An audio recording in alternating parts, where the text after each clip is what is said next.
no reason why you should own tracts of land. You are not even doing anything on even 1 acre, and you have 1,000 acres of land. What would one individual do with 5,000 acres of land? Why can't you sell it to other people who can put it to productive use? We are not saying it should be repossessed, because that route has been taken by some countries and the results have never been positive. Zimbabwe tried it, it was never successful. So don't go and take forced land from people, but encourage Kenyans. Buy even land from them. The government can buy land from these individuals.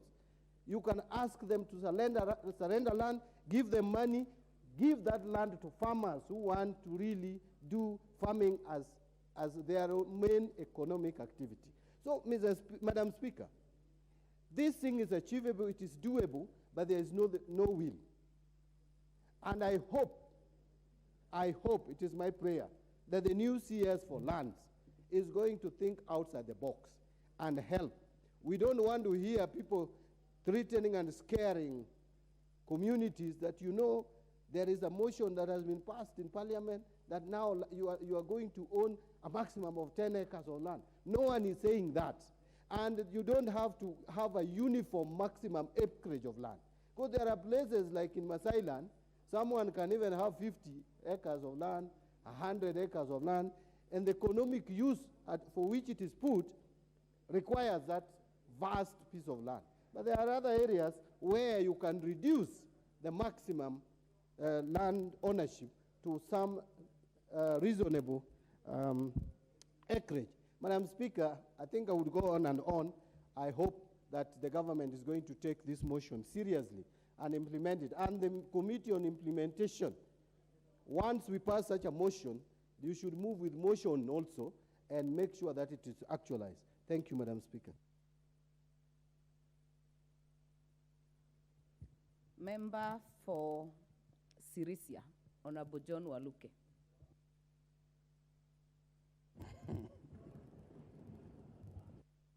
Thank you, Honorable Speaker, for giving me a chance also to speak. I've been away for a very long time, but now I'm back. I want to thank the members who stood with me during that bad time. Madam Speaker, land is very important to this country, and we live because of food and water. Madam Speaker, many people in this country are starving because of where they live, like our brothers and sisters in Turkana and Northeastern, because there's no rains there, Madam Speaker.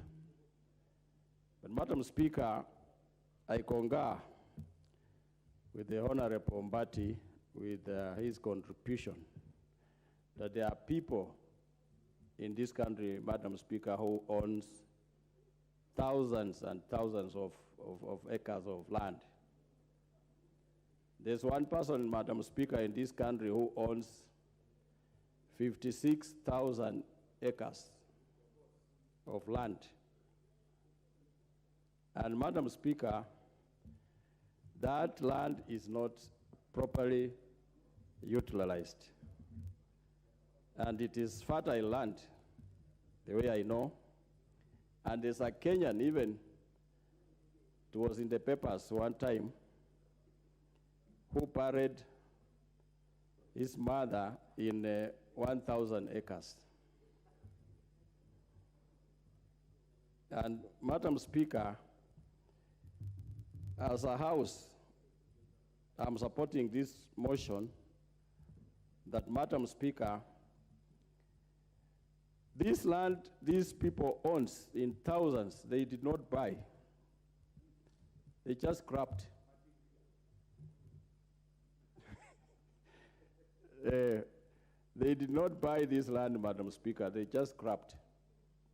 And we need to pass the laws, Madam Speaker, that if you are not using land, that you own thousands of land and you are not using it, Madam Speaker, either the government should buy that land to give to the people who are needy, who want to use, who can produce food for the country, Madam Speaker, or else they surrender it to the government, because even if they own it, but they not get it in a proper way.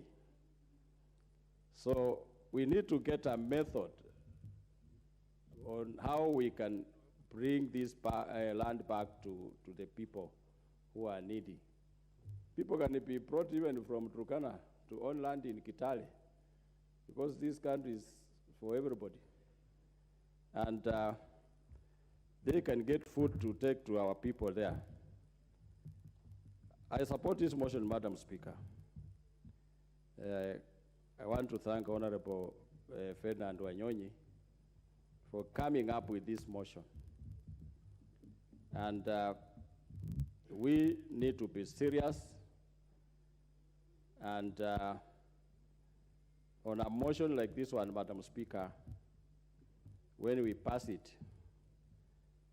action must be taken so that we save this country from those crappers.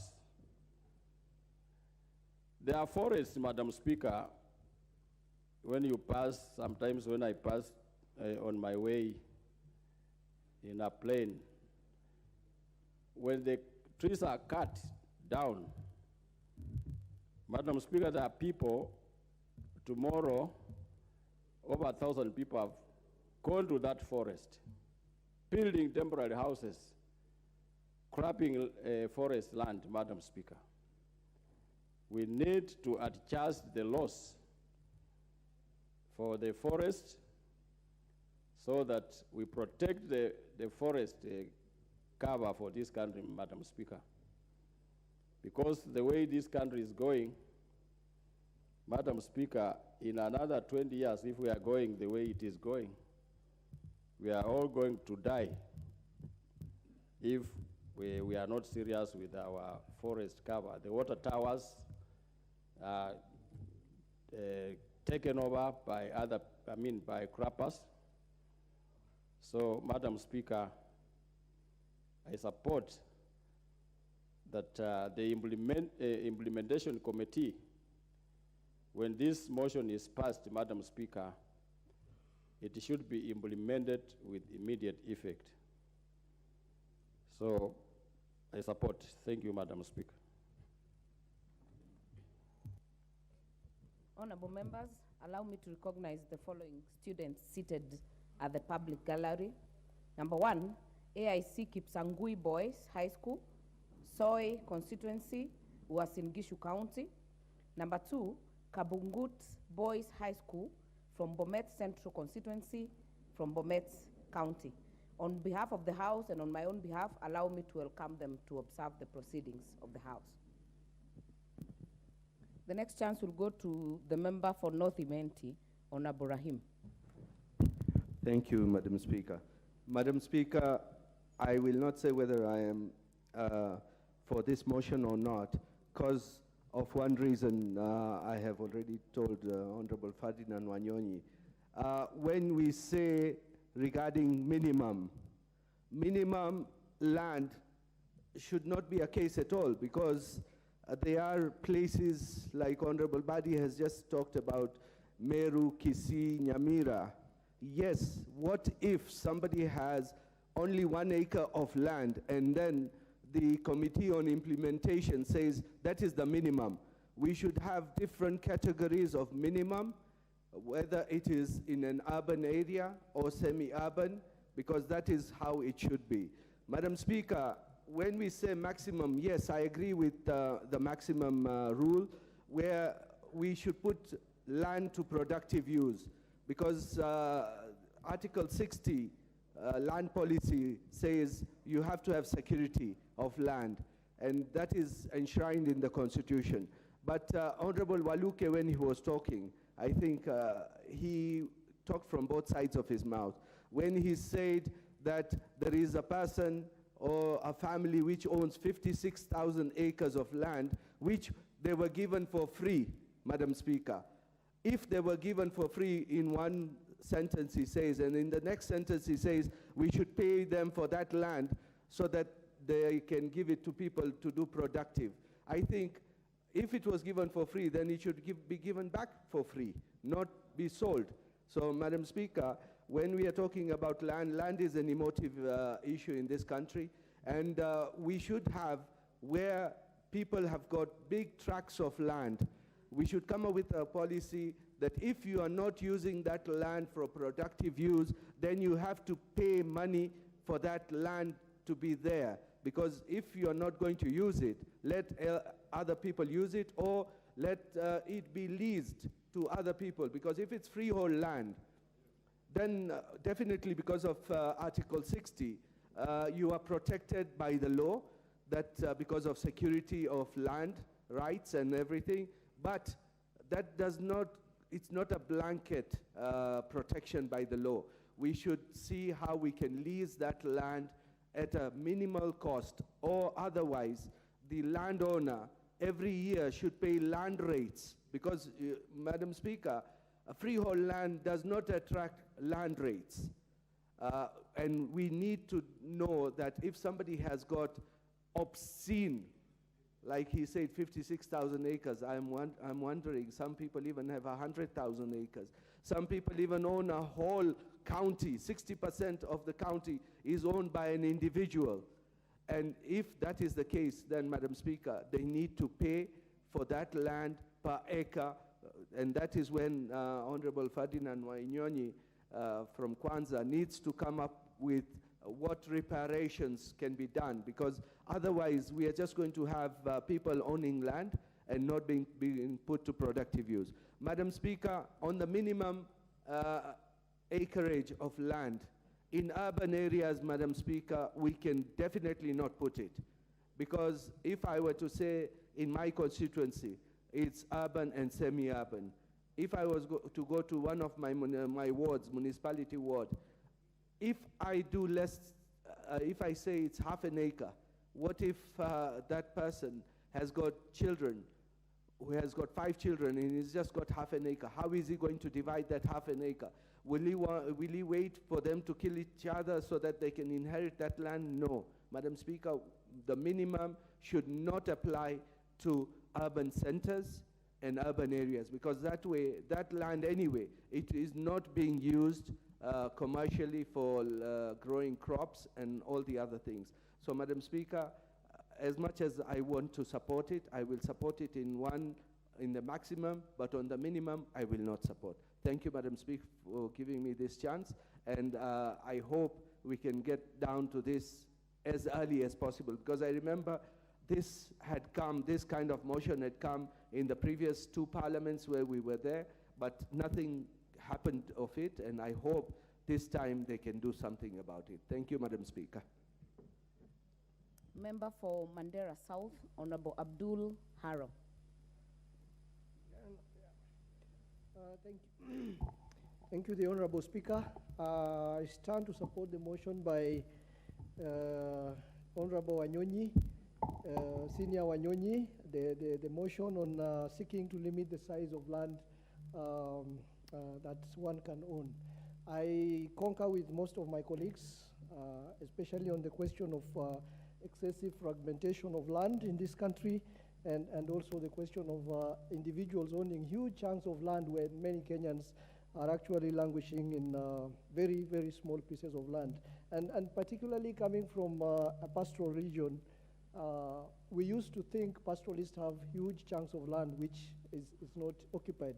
But of late, we have seen a lot of fragmentations coming up, and you know pastoralism is hinged on mobility. So if you have fragmented pieces of land because they are private land owned by specific individuals, then it means there is no pasture for the many livestock that we have, and the problem becomes even more serious during the drought period like the one we are going through currently. According to some studies, only 20% of our population owns about 65% of arable land in this country, and this is gross, inequality, and it's something that needs to be corrected. Honorable Speaker, food production is a question we are grappling with right now. Yesterday we had a heated debate here on maize, GMOs, and all of that because of this cardinal question about food insecurity, which also translates to nutrition insecurity for our people. We need land for food production. But if individuals hold huge chunks of land, some holding up to 500,000 acres of land, then it means we'll be left with those very small fragmented pieces of land, which is not even enough for families to produce even what we call the kitchen gardens in this country. So I strongly support this motion and thank Honorable Wanyonyi for bringing up this motion at this juncture in time. I think this is timely and most welcome, and it only goes far in terms of making us realize and also bring our attention back to Article 68C of the Constitution, which provides for the minimum and the maximum capping of what amount of land an individual can hold. Thank you, Madam Speaker, sir, for the time. Madam Speaker, sorry. The next one will go to the member for Mogotio, Honorable Kiborek.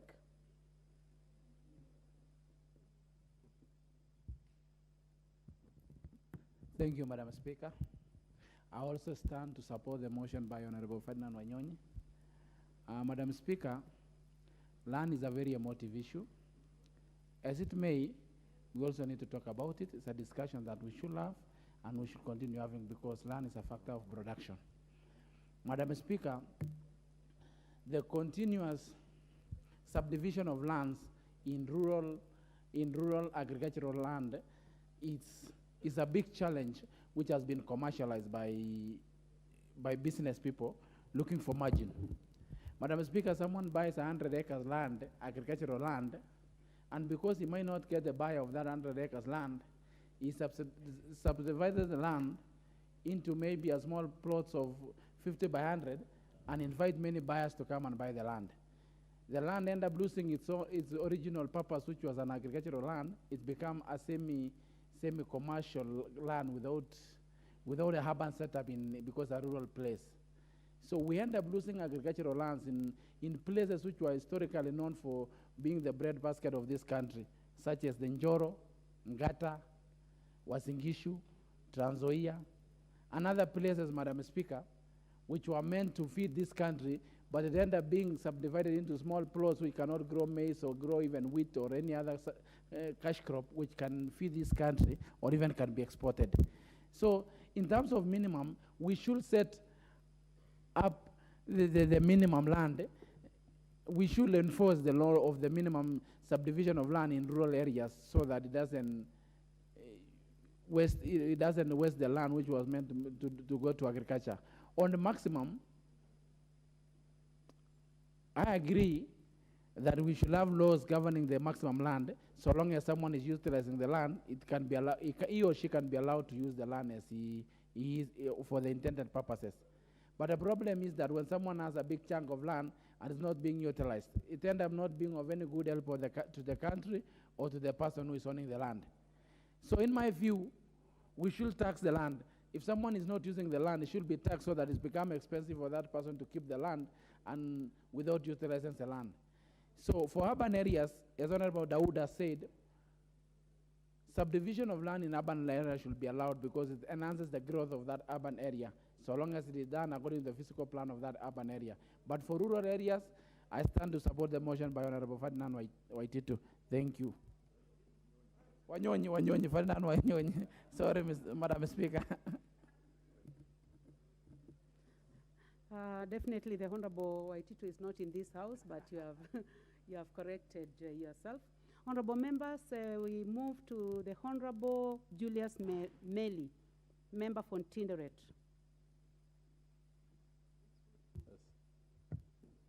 Thank you, Madam Speaker. Madam Speaker, I want first of all to commend Honorable Wanyonyi for bringing up this motion. And Honorable Madam Speaker, this House has dealt with such motions, I think, in the last two parliaments. Madam Speaker, I also want to bring to the attention of the House that at the end of this motion, it will be proper that we develop laws and regulations that will actually put into action the resolutions of the House. Madam Speaker, I want to bring to the attention of the House that there was a time the Ministry of Lands had a soil sampling or soil sample bank. We also took what we call the land bank.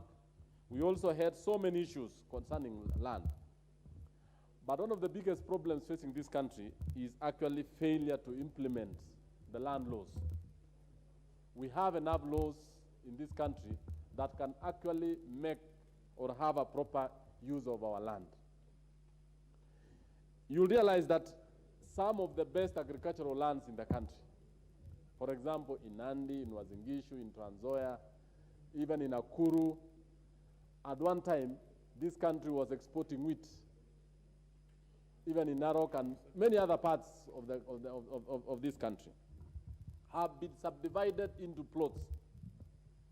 If you overfly some of these counties, what we used to call the breadbasket counties, you'll realize that they have subdivided into plots of 1 acre, or even a quarter, or even half an acre, which are actually uneconomical.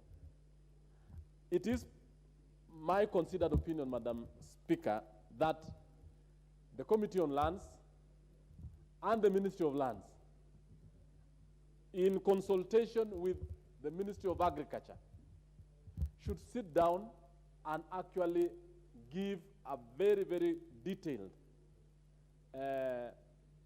plan on how we can actually consolidate and make use of very productive farms. As some members have just put it, there are certain individuals who own large tracts of land, but they do not have economic use. I do remember one time, some members in the wanted to join European Union, certain members of Eastern Europe. And before they joined, they were actually supposed to meet certain conditionalities set by the European Union. And one of it was consolidate their farms, also reduce the number of farmers, and make sure that everyone who calls himself a farmer is productive. It is in this country where, because people reside in the rural areas, you'll realize that just because they have their abode there, they have their house, they have whatever in that particular place, they will call themselves farmers. Yet in the real sense, most of them buy unga, or they buy milk, they buy vegetable, and yet they have a large tract of land.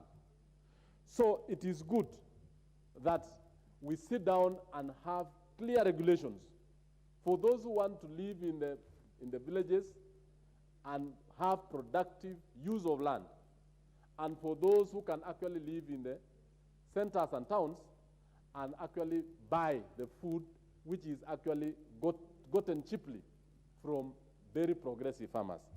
Madam Speaker, you'll realize that if you go to certain areas, such as Wazingishu, it is known to be a very productive area for maize, for wheat, and milk.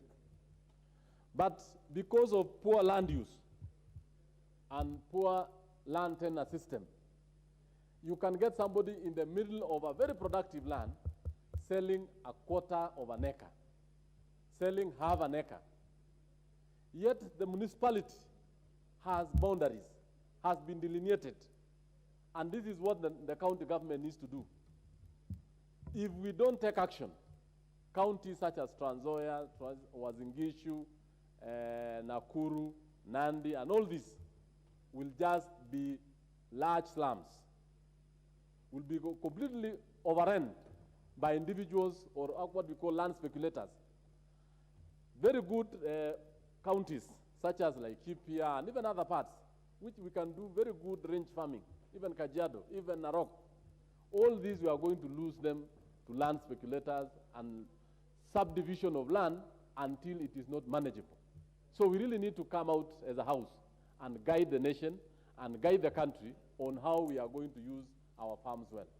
Otherwise, Madam Speaker, this is going to cause a crisis in future where the government will be told they are going to import everything, Like I'm speaking now, we used not to import food from our neighbors, but currently Kenya is now a net market for the region in terms of maize, in terms of beans, in terms of onions, even tomatoes, even potatoes. It is because of this improper use of land. And I think successive governments have tried to solve this issue. But because land is an emotive tissue in this country, everyone else is trying to avoid it. But the best thing is, can we come up with a proper land use policy, land use laws, and implement those laws so that we can save this country from hunger, from starvation, from actually losing a lot of foreign exchange in importing food. We are now importing eggs from Uganda. We are trying to import maize from Tanzania. We are trying to do many other things, even importing border milk from Russia, and even wheat from war-torn countries such as Ukraine. It is actually time for us to take action. I thank you, Madam Speaker. Tinderet. Honorable members, the next is the Honorable John Bandy. I'm told that he has withdrawn from the chamber. So, honorable members, I'll give this opportunity to the Honorable Caleb Hamisi.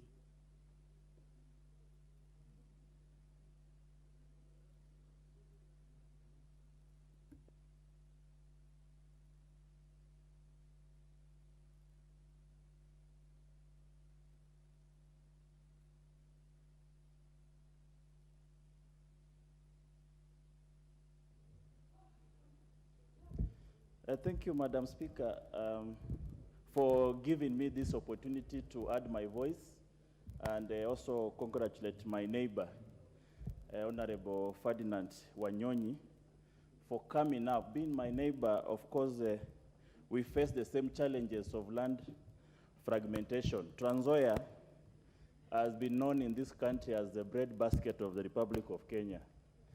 You have the basket, but there is no bread inside. Madam Speaker, as emotive as this issue of land is, we should not shy away from putting a stoppage to further fragmentation of land carelessly for the purposes of putting up high-rise commercial building. In Trans Nzoia, for example, the land that was known to be vast, most of the historically white settlers' land that were known for serious maize farming, very serious large-scale maize farming, has now, been full of gated community, that you are turning a fertile arable land into gated community. When we have other areas across the country that are dry, basically they can't, be used for farming activities. Those are the areas that we should use for gated community. If we have a program in this country where we put a stoppage to further fragmentation of land across the country, so that there are areas that we can put aside as for development or residential, and the areas that we can also put aside, and this should be a government policy. When you cross, those who have flown across Europe, when you are landing European countries, you'll see patches of residential land from above, and you'll see large tracts across that are not supposed to be residential. There is a farm law against putting residential houses in certain areas. It is basically purely for farming. And only those individuals who have the capacity to do farming are allowed into those areas. And this is exactly what needs to be happening. You look at across areas like Kiambu County that used to be large coffee farmers. There's no any acreage of coffee anymore. You will instead see high-rise. You'll see gated communities. People have excited in putting money, and they will see this is areas that have high-intensive capital-intensive ventures, that we are basically putting our money into gated communities and making unavailable land that was supposed to be for farming. when we talk about food insecurity in this country, this is as a result of not looking at more of arable farming areas. We need to capacity build our farmers across, whether it is coffee, whether it is tea, whether it is maize, whether it is sugarcane, areas that are perennially meant for farming of certain crops must be protected by the government. We must have a clear legal framework to protect land that is arable.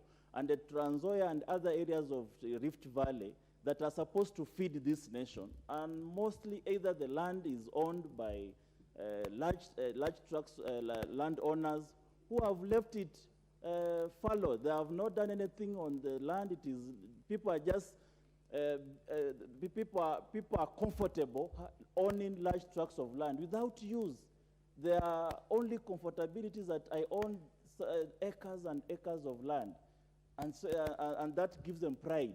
But then pride without, without having a clear framework of making our land useful for the population is going to be disastrous to this nation in the long run. And Madam Speaker, I want to appreciate my neighbor for taking the steps to protect our land, to protect further fragmentation of our large-scale, farming land that is supposed to be used to feed this nation. We could not be talking about food insecurity if we could put more effort in preserving our large-scale farming. That is supposed to be where our country is. Food is a basic need. Land is a factor of production. These are areas we should not joke around. These are areas we should not. The new minister, once I think this should be part of his work. The new minister should come up with large land regulation so that land across countries are protected. Land that is supposed to be used for farming is used for purely for farming. They can have a policy around whether it's from the county government, it is land is devolved, it is a devolved function.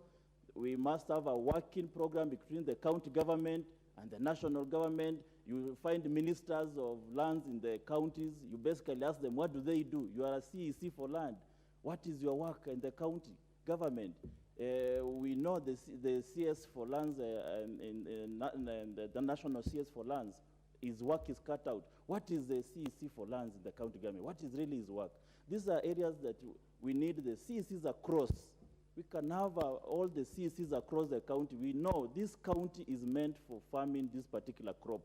How well can we guard it? That even if they are owned by individuals, let these individuals be guided by government policy, that you can only do this on this land.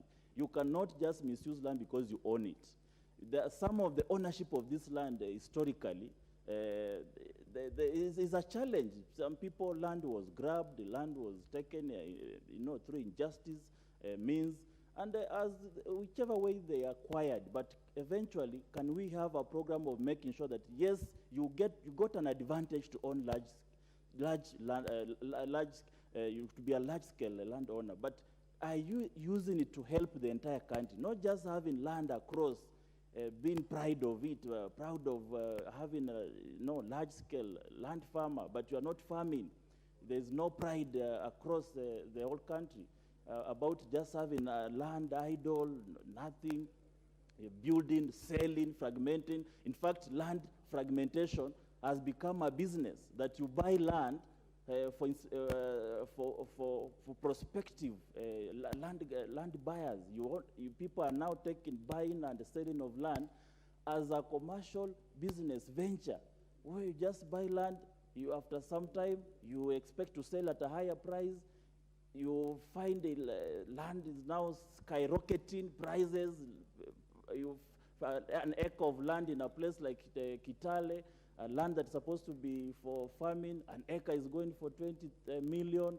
You wonder why? Because people are using it as business. People are using it as commercial. Up to when are we going to fragment our land? So, Madam Speaker, this is a timely motion, and I know after this motion, Mheshimiwa Honorable Wanyonyi should take a step to actualize it through a bill so that we have a proper legal framework on how to guard our natural resources, our factor of production, and the land being one of them.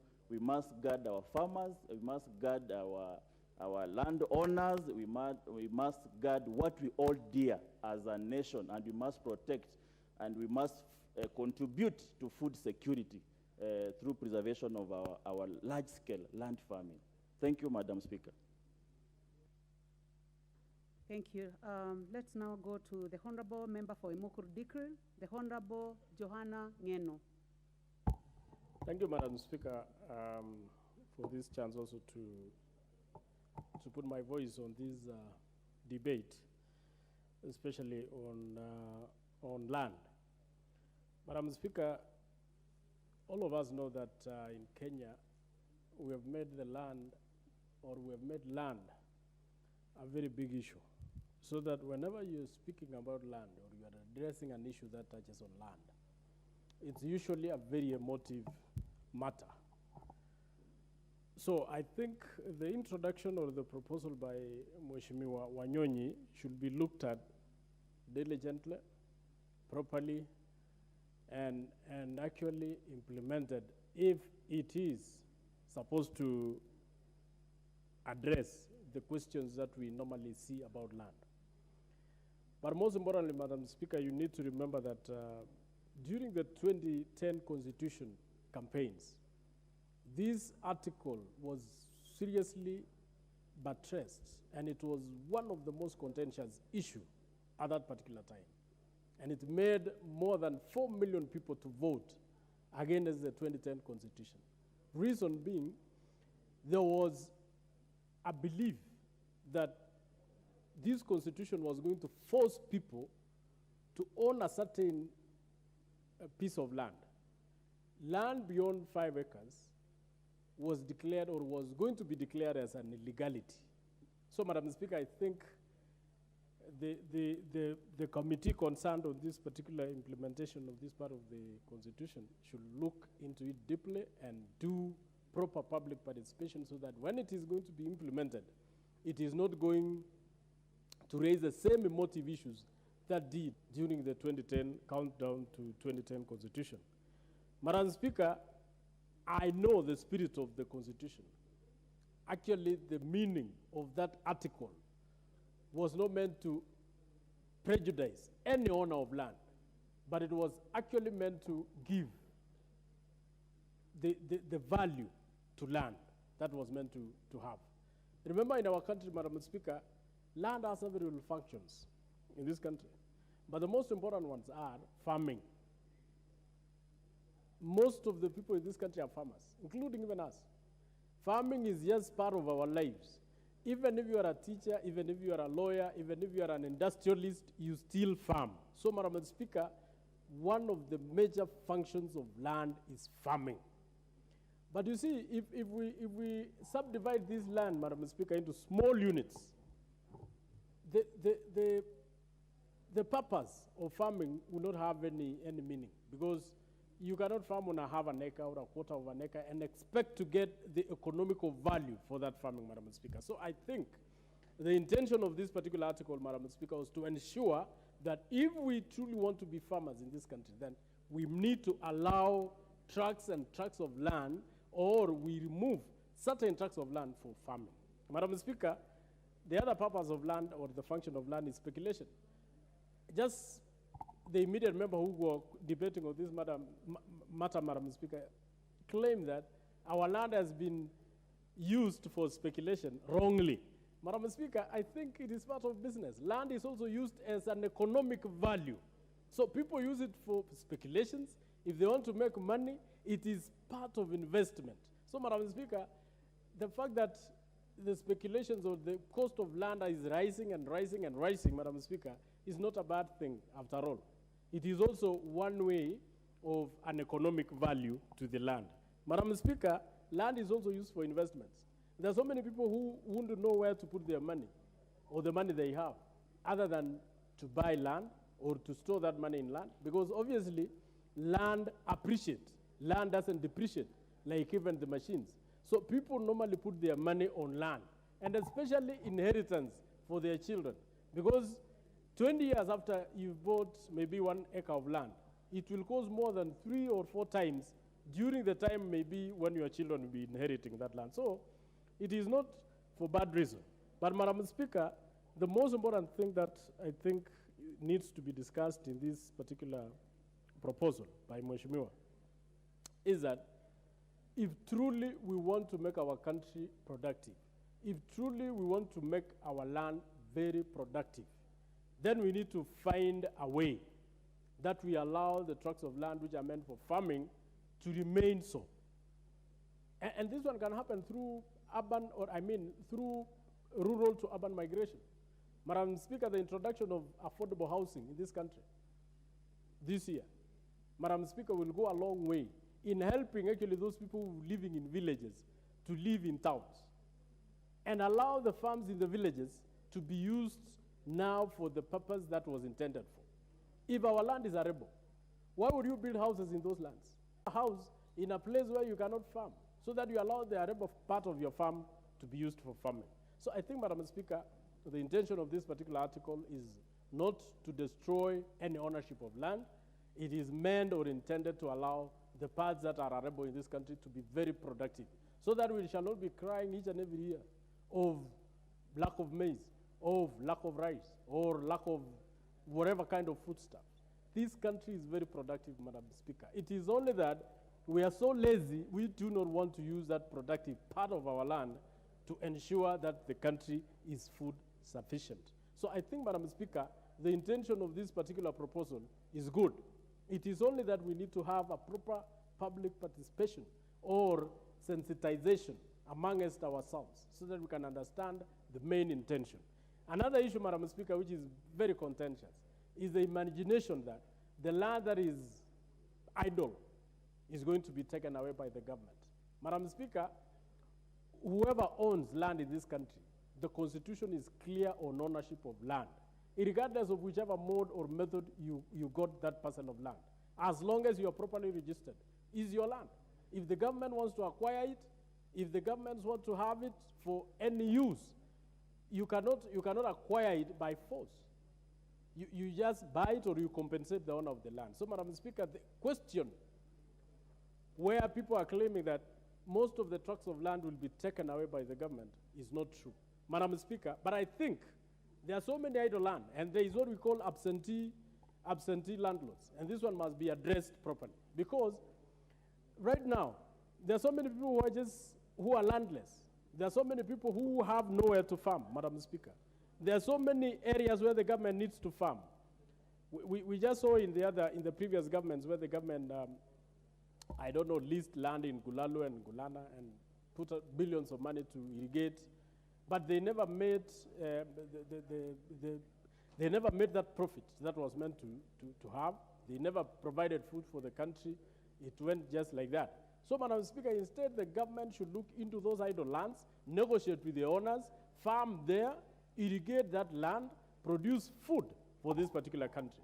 Madam Speaker, I think there is nowhere in this country where any idle land shall be taken away from anybody, unless it is an idle land, which I don't think there is an idle land in this country. All land in this country belongs to at least a person or the government, whether national or county government, and the forest. So, Madam Speaker, I wish to support by saying we only need to look at it diligently and find a way of ensuring that the farms or the land that we own become useful to the country. Remember, just the other day, the Deputy President told us that Russia or Ukraine is going to be giving this country certain food stuff. Madam Speaker, the reason why Ukraine or even Russia, even at this particular moment when there is real war in those countries, why they still have even sufficient food to give to other countries is because 3/4 of their land is arable and they use it for farming, not for living.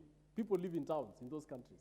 The rest of the country is purely for farming wheat, barley, and many other stuff. That is why they can afford, even during war, to supply us with food, as we have no war, as we have never had any war within ourselves. But our people are hungry. They are sleeping hungry. Why? Because we do not utilize the land that we have. I support this, Madam Speaker. Thank you very much, Honorable Johanna Ngeno. The Honorable Julius Ruto, member for Keses constituency. Thank you so much, Madam Speaker. And I rise also on this point to support the motion on the land policy direction that the motion is seeking to address. First of all, as the earlier members who have contributed have alluded, land is an emotive issue. And it all goes because of the nature of our economical arrangement we have. In Kenya, we have a mixed economy, port, capital, and social. The capitalists have made us believe that your wealth is measured by the extent or the vast of land that you have. The capitalists have made us to believe that you have spaces, you have glory, you have a name when you acquire a large chunk of land. That is where the problem began. I want to say that this discussion has come at the right time, that Kenya is facing a lot of challenges. Food security being one of it. We have the challenge of housing, now that the government is going to affordable housing. Even as we are looking at this issue of as to what size of a land that we need to hold in terms of minimum and maximum, we also need to ask a lot of questions around it. And the biggest questions that we need to ask, even those existing lands that the troubles our families are going through because of succession challenges, inheritance issue, cultural issues. It is, in my opinion, that the government needs to take the lead on this, and we need a multi-agency approach on these issues. We need the right advice to our families, those who are fighting in courts. We have lands which have not been titled because of way back cases. I have one in Keses constituency called Keses Kelji. After the Musungu went, the shareholders who came in, some of them came in deceit of others that their land is there. They have gone to court, court after court. It's now almost 60 years, and that matter has not been addressed. So my approach is, as we are looking at this, we need a serious land policy to be able to articulate the matters of land. If it is litigation issues, we also need to see how court can come in and give us alternative way of land disputes to be addressed so that we speeden the cases of land. And then we get back to our original glory, where Kenya, we were self-sustained in terms of food production. On land fragmentation, it's a reality. Right now, we see everywhere you move. I was traveling the other day to Nyanyuki. Between Nyeri and Nyanyuki, there is serious advertisement and marketing of the land ought to have been there for production being fragmented for settlement. And then we need to ask ourselves, how much does it profit to own a land of, say, 5 acres, 2 acres? Just put your own house there. You are staying in Nairobi. Only what you go there, you go only on holiday. You've now denied an opportunity for rearing of animals in that area or for cultivation, was say for economic activity and for food security. So I rise to make my submission that we need to ask the national government, the county government, they need to come together. We need serious policies that are going to address even the issue of physical planning. Right now, this land fragmentation comes with other challenges. Essential services, auxiliary services that are required, sewer lines, access to water, access to power, is becoming a challenge. Even only roads alone now, making roads of connection, is becoming a challenge because of this fragmentation. So what I'm trying to say is this house need to give a direction, and the national government and the county government need to have a serious sitting on this matter. I know county governments have this devolved function, but they don't have sufficient capacity to address. We have the physical planning issues again that are coming into play. So we need to put all this together. Finally, is to support this motion by Ferdinand Wairidu that we need to come up with a legislation support that we have to address at which point that we need to allow fragmentation of the land for settlement, at which area we need to reserve it, the little that space that we still have, because we have to eat to live. These small Kenyans that are, the small generation that is coming up now need food to exist for years to come. If we don't project this one, now the government is struggling in feeding the current generation, and we are not foreseeing the future challenges that is going to come in. Kenya will not be sustained by imports. Kenya have to have a discussion on a way of supporting its population by producing food locally. And one of the issues to address is the land mass that we have in place. Finally, the other day the president talked about taxing of wealth. We are now facing with a lot of challenges of raising our revenues. And one area now on wealth matters is on the issue of land. We also need to have a discussion, a policy on now this idle land. The landowner who sits in Nairobi and 500,000 acres back there in the village. We need to awaken this person by telling him, look at this. If this land cannot be utilized for production, the government generates revenue, then let this land attract some annual taxes on this so that you choose either to lease it out to a potential investor, either to deal it yourself or to pay the government. And the government raises revenues to be able to meet its obligation. So this discussion needs to be looked at it seriously. We need to be able to protect, let us zone areas so that we don't open up available spaces now for settlement, for fragmentation of the land. Let us zone it to some area. Even it makes easier for the government to provide the service, the said services, water and the sewerage, and even health services. Because sometimes you go to a place, you get some settlement in a radius of around 5 kilometers. When you want to put an hospital, it becomes a challenge for this population to access health services. So let us concentrate settlement in one area, let us leave the other area for production. So, Madam Speaker, I rise to support this motion, but again, I want to say we need to have enormous public participation. What kills such good approach is when the agencies doesn't give an opportunity to members of public to be able to vent their opinion.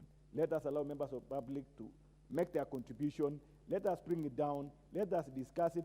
In the long run, when they understand, they would support the government. But if we approach it from top down, I want to tell you, it will be a problem. Nobody is willing to let go of the land. We also need to sensitize public on the issues of succession, because that's where the problem is. We don't want to have these families day in, day out. We get the femicides taking place, children killing their parents, parents killing their children because of the issue of land. And in the long run, you look at it, it's a problem.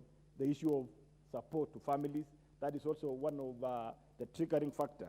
We are poor, and the only hazard we have is land. You want to take your children to school. You want to pay for health service, health care, cancer that is ravaging the country seriously in our area. The only available money is the land. So you sell not because you wanted to sell, but you sell to address the challenge that is facing you. So as we are looking at this, also the government should also think outside the box and say, what are we going to do to protect this? Let us provide alternative way of supporting the needs of the households.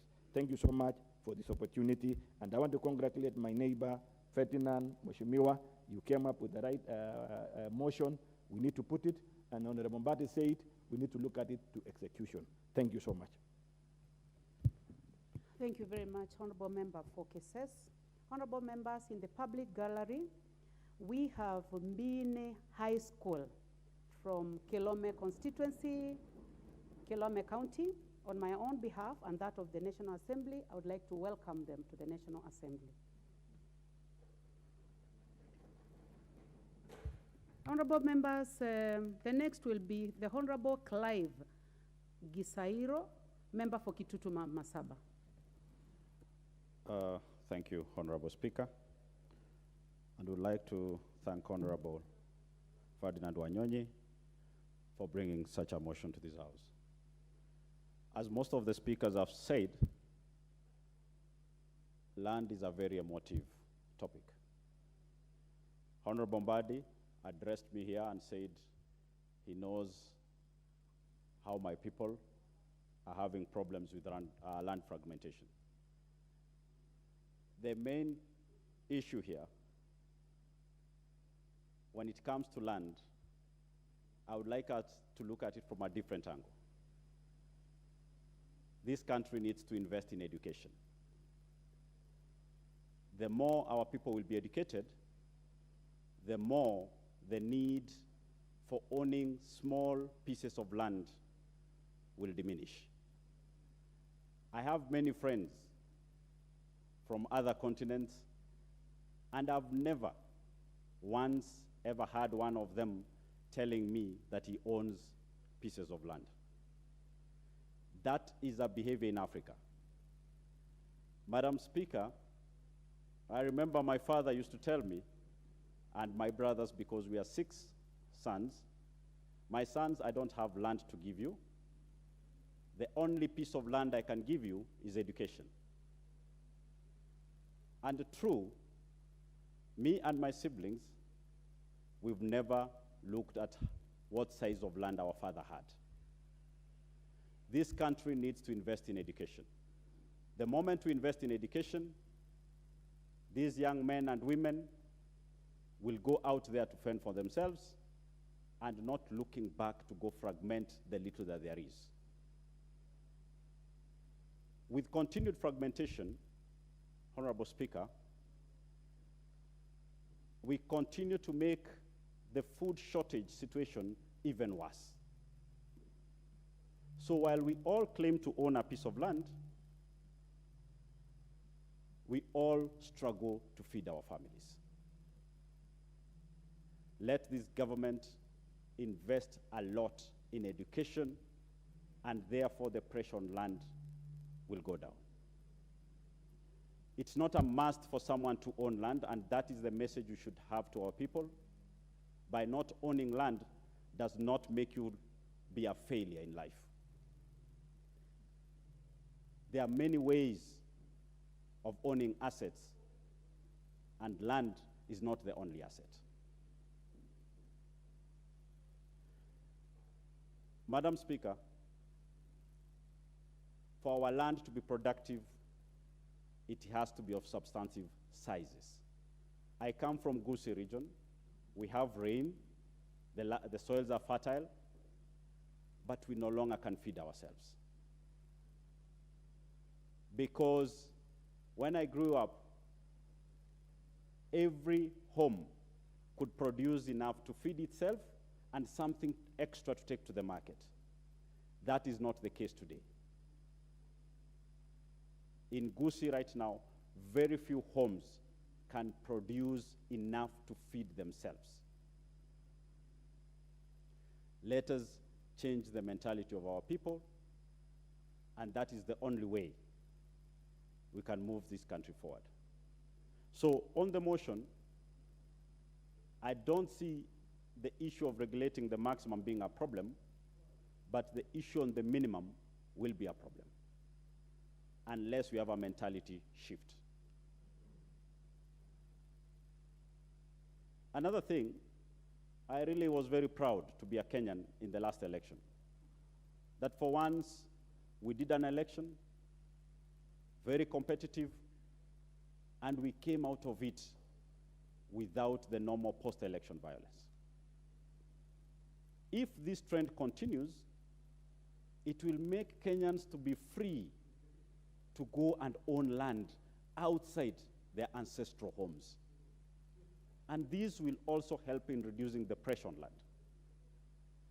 So we, as politicians and political leaders and the government, need to ensure that the trend that we saw in the last election continues.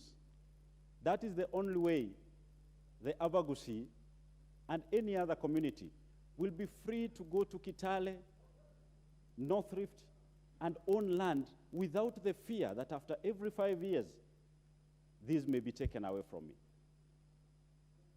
So the political environment also determines on how land is subdivided. Because if I fear that if I own land out there,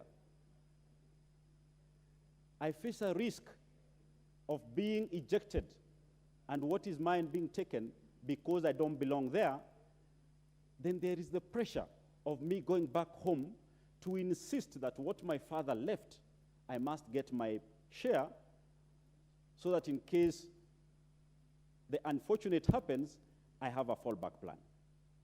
So we as the leaders also, let us live as Kenyans. Let us show our people that you can live anywhere. You can own property anywhere. Because some of these people who come from areas where they do farming can bring those skills to areas where there are not those skills, and food production will improve. Lastly, Madam Speaker, the housing issue. While we are talking about housing in Nairobi and the big cities, the government needs to take these housing programs to all parts of this country. The moment we have affordable housing, people will stop insisting on getting small pieces of land to build a home for their family. With affordable housing, people will be encouraged to live together and leave most of the land for production. Madam Speaker, I sit by supporting this motion, and I hope we as the leadership will do our role back in the community to make people understand that land is not the beginning nor the end of life or success. Thank you, Madam Speaker.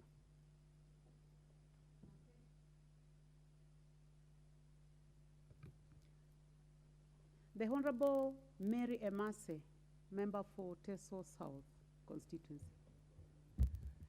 Thank you, Madam Speaker, for this opportunity. I would like to support this motion by Honorable Wanyonyi, seeking government intervention to enforce compliance to the existing land legislation with respect to policy and regulations. Madam Speaker, I want to start my contribution by giving an illustration. And I invite members to visualize a scenario where we have a farmer who has 2 acres of land, and he has 4 sons, and each one of those sons inherits half an acre. Another quarter or half of that half is consumed by the homestead. So how much is left for cultivation or any other activity? It is a quarter, a piece of land. So what does this portray? That the amount of land left for any other activity, including farming, is diminishing every day. And therefore, the issue of land fragmentation is real. It is a concern, and I think this motion raises an awareness to that fact. Madam Speaker, while on the other hand, we have individuals who own huge pieces of land, and these huge pieces of land are actually lying idle, contrary to the provisions of Article 61 that advocates for productive and sustainable use of land. So, Madam Speaker, I support this motion, and I think we should actually push for a review to the existing legislation whereby certain provisions are introduced that provide for those who have huge pieces of land and they are idle and they are not being used, to lease it to those who have capacity and can put that land into some productive use at reasonable rates, so that if you have a piece of land, even if it is urban for commercial, you are not yet ready to develop, you can lease it to somebody else, it generates income for you, that other person with the capacity puts it into some kind of a productive use. Madam Speaker, the truth is, it's not that we lack legislation on land policy and regulation. We have sufficient legislation. But I think the problem is enforcement. There is no serious implementation with respect to this legislation. And Madam Speaker, as a result of this excessive fragmentation, it has contributed largely to low food production. That is the reason why we are now going for importation of GMOs into this country, because the country is experiencing low production, the prices have been pushed up, and it's not just because of inflation that has pushed up the prices of farm inputs. It is not only, it's also because of lack of, we are not leveraging on technology, for example, because the pieces are too small. So therefore, we are not able to use mechanization. So the use of mechanization remains actually a mirage to majority of our farmers. Madam Speaker, we cannot also reap from economies of scale, because when we are farming, we are reduced to subsistence farming on small pieces of land. We also cannot reap from the benefits of economies of scale, and therefore we continue to suffer as a country, not only because of prolonged drought that has, as a result of climate change, but because of so many of these factors as put together. Madam Speaker, I think going forward, the Committee on Lands, in consultation with the CS Lands, have to relook and review these regulations, and the Committee on Implementation, the committee of this House has to do its job to ensure that there is compliance and there is enforcement of legislation with respect to land. Madam Speaker, I beg to support. Thank you. Chair, Honorable Mase, the Honorable Engineer Thaddeus Zambia, member for Kilome constituency. Thank you, Madam Speaker, for this opportunity. And before I contribute on this motion, let me appreciate my students from my constituency, that is Bean High School, which is the next school from my homestead, so they should feel welcomed. Madam Speaker, I will be very brief, contribute on this motion, and let me first appreciate Honorable Wanyonyi for coming up with this very important motion, especially now when we are talking about the food insecurity in this country, which is as a result of our land and availability. The issue of land is a very sensitive and emotive matter, especially in our country. First of all, Madam Speaker, there is a need, up to now from 1963, we should not be talking about areas and the land which has no title deeds. We have over 60 years since we got independent almost, and the first thing, the primary thing is that we should have title deeds. Whether you have a quarter an acre, you have thousands of acres, that is the first initiative the government should employ, to have title deeds for the ownership of land in this country. Madam Speaker, I have a concern. Right now, we are talking about food insecurity in this country. When I know we have a lot of large tracts of land owned by individuals.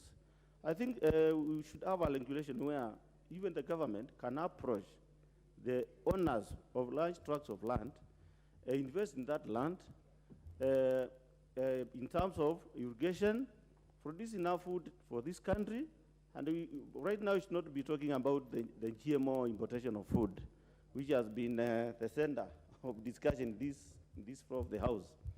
Madam Speaker, the issue of land, and I'll give an example.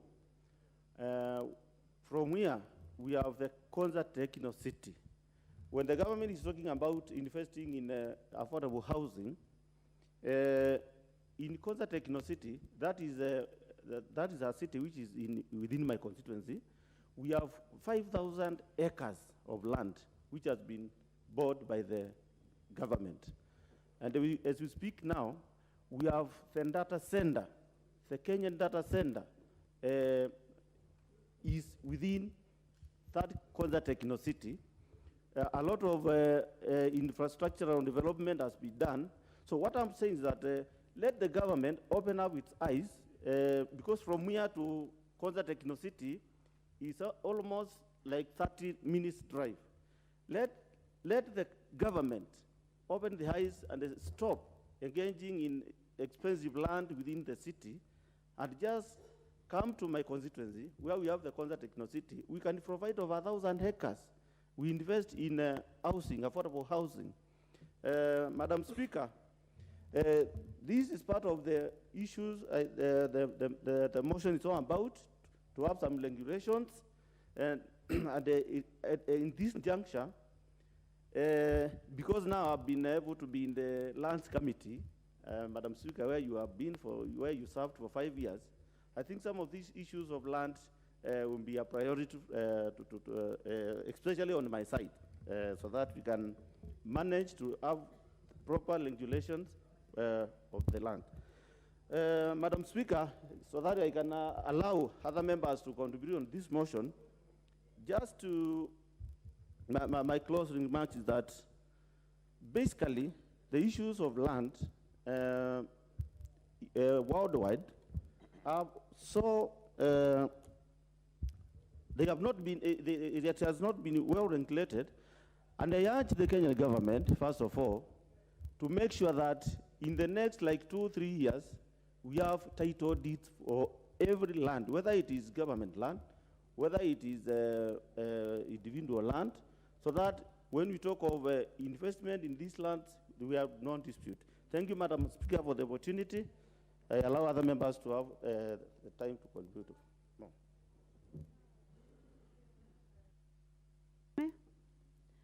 I would like this opportunity to go to the Honorable Rebecca Tonkey, member for Narok.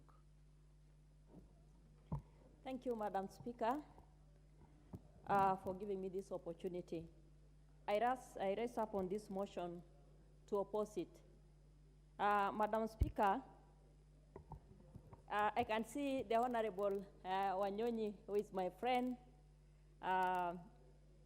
looking at me badly. But Madam Speaker, I come from a community where we own chunks of land, and this land is not idle, Madam Speaker.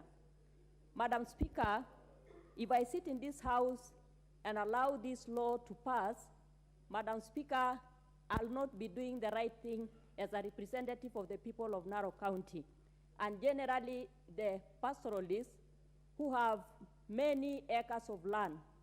Madam Speaker, the issue of fragmentation is okay.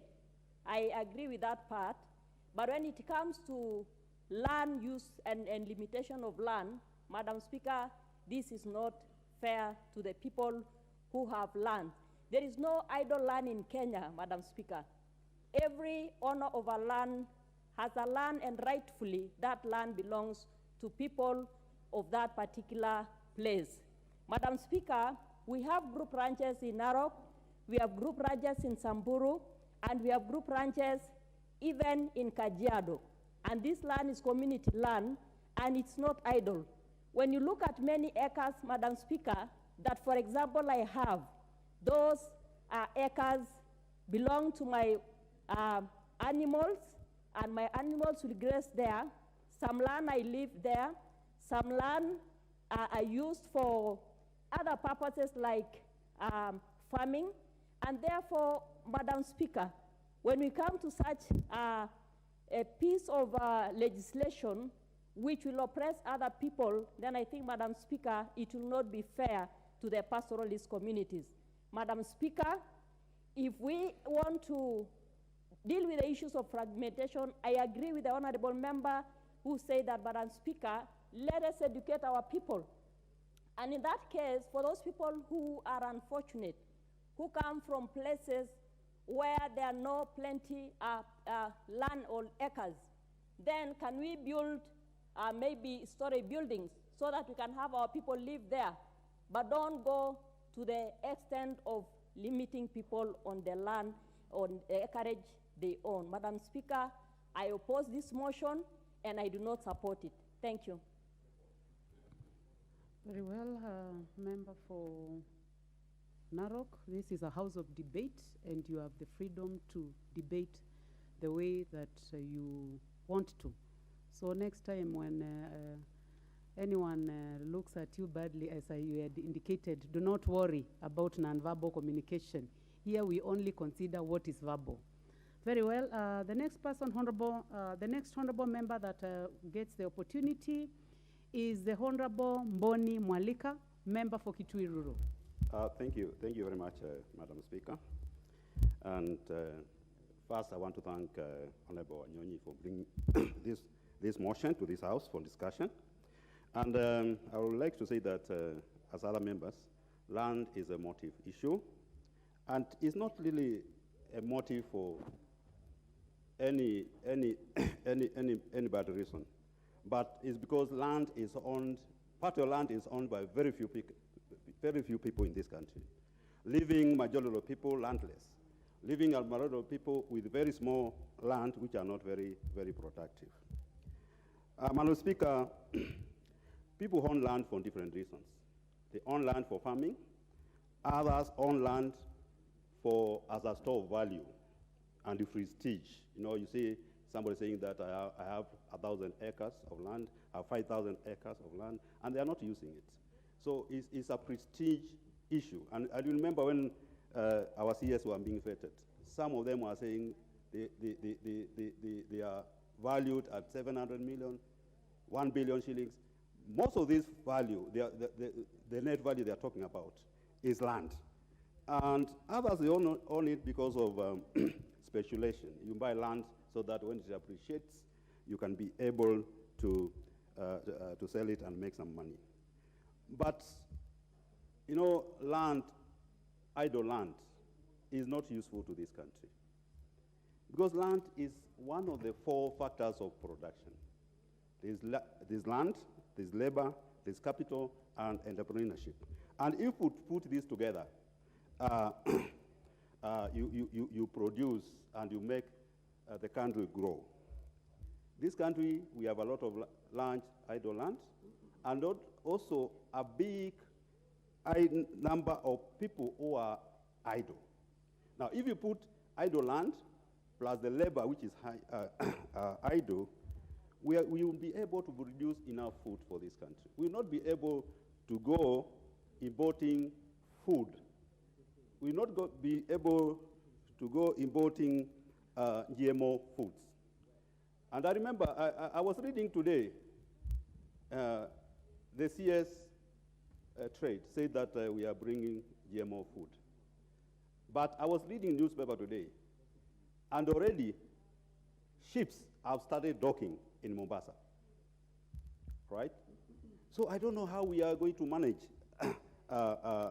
some of these things. But I also thank the members of parliament, leaders from Rift Valley, for opposing importation of food, because they have enough food. This country has enough food. The issue is, how do you distribute this food from the more productive areas to less productive areas in Ukambani? I think that's the issue we should be able to address. Madam Speaker, as we speak, we bought 90% of wheat production, wheat consumption in this country.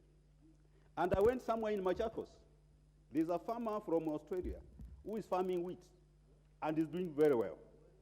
So it's not only that food can be produced in Rift Valley and other areas, but even in Ukambani, we can produce enough food. What we need is water. What we need is to do irrigation, and we'll be able to produce food. Those with large tracts of land, which they are not using, or they are not using it optimally, should be compelled to lease the land to Kenyans. Actually, me, I'm not for the idea of imposing rates, land rates to them, but they should be compelled to lease land to the people who want to use it for production. Because even if you impose rates, we get that money, but how is that money going to help this country? But if you lease the land to people who can able to farm it, we are going to have food, we are going to have people engaged, people are going to earn income, the economy will grow. I remember, I don't know, Honorable Wanyonyi, how you wanted the maximum land ownership or minimum, but I remember Rwanda, they came up with the idea of having 25 acres of land, maximum for each person. Maybe Honorable Wanyonyi should check that, if it works or not, because you know, the problem is not the small people. The problem is the big people, like you and me, who owns a lot of land in that country. Unfortunately, me, I don't believe in land I don't use. In developed countries, the land use policy is very clear, that you know, they have zoned their areas. There are areas where they use for settlements. You go somewhere, you find this is for settlement. The rest of land is farming. You go to South Africa, look, when you're in the air, look at South Africa, the large farms, they are producing a lot of food. A lot of food. Actually, South Africa can feed Sub-Saharan Africa, because they are not dividing their land for settlement. They unzoned their areas for settlement, their areas for farming, and they have mechanized their land, their farming, so that at least when you mechanize, you get big returns for the farm and for the investment. With those few remarks, Madam Speaker, I think we need to, not that we lack policies, we lack legislation, but the implementation and the enforcement in this country is the problem. So with those few remarks, Madam Speaker, I support. Thank you very much. Thank you. Honorable members, the next opportunity goes to the Honorable Florence Jamatia, member for Baringo County. The Honorable Jamatia seems to have withdrawn from the chamber. So, honorable members, the next opportunity goes to the Honorable Agnes Pereio, member for Narok North.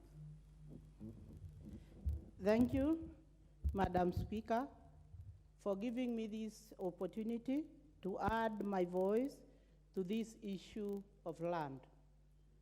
And I want first to start by saying that we need to look at land because land is a sensitive issue.